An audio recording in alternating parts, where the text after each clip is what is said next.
Hello friends, welcome to நம்ம channel. இன்றைக்கி நம்ம பாலக்கீரையை வச்சு கீரை குழம்பு பண்ணலாம். பாலக்கீரை 2 கட்டு நல்லா க்ளீன் பண்ணி எடுத்து வச்சுக்கோங்க. 2 முழு பூண்டு உரித்து வச்சுக்கோங்க. 4 பெரிய வெங்காயம், ஒரு நெல்லிக்காய் சைஸ்க்கு புளி, 14 காஞ்ச மிளகாய். இதுதான் தேவையான இன்க்ரீடியன்ட்ஸ்.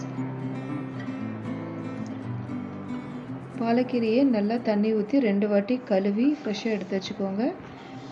ஒரு பாத்திரத்தில் பாலக்கீரை, 4 வெங்காயம், 2 முழு பூண்டு, வெங்காயம், புளி எல்லாம் சேர்த்துக்கோங்க.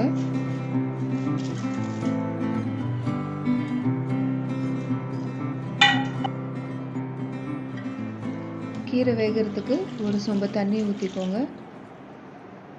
பக்கத்துலேயே துவரம் பருப்பு 1/2 கப் எடுத்து குக்கரில் வேக வச்சு எடுத்து வச்சுக்கோங்க. அதை எடுத்து அப்படியே கீரையில் கொட்டிடுங்க. தேவையான அளவு கல்லுப்பு போட்டுக்கோங்க.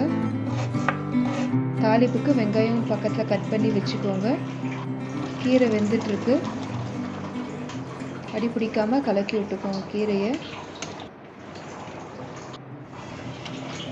பாருங்கள், 10 நிமிஷம் ஆச்சு. கீரை நல்லா வெந்துருச்சு. தனியாக கீரை தனியாக எடுத்து வச்சுக்கோங்க. தாளிப்புக்கு ஒரு வாணலியில் எண்ணெய், கடுகு, கட் பண்ணி வச்சுருக்கிற வெங்காயம் போட்டுக்கோங்க.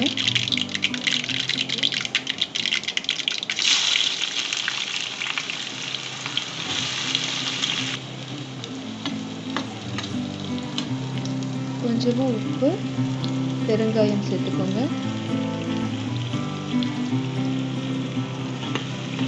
வெங்காயம் நல்லா வதங்கினது ஆற வச்ச கீரையும் மிக்சியில் கொரகொரப்பாக போட்டு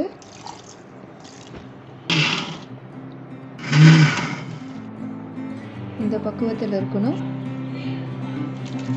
அரைச்ச கீரையும் வேக வச்ச தண்ணி, கீரை வேக வச்ச தண்ணியும் மிக்ஸ் பண்ணிக்கோங்க.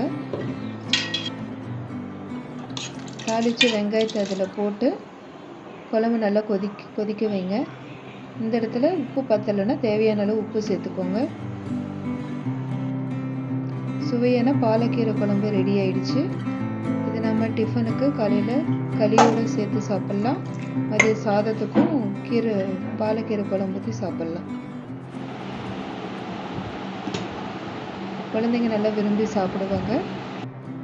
ஹெல்த்தியான ரெசிபி. இதே மாதிரி உங்களுக்கு வீடியோஸ் வேணும்னா ப்ளீஸ் ஷேர், சப்ஸ்கிரைப்.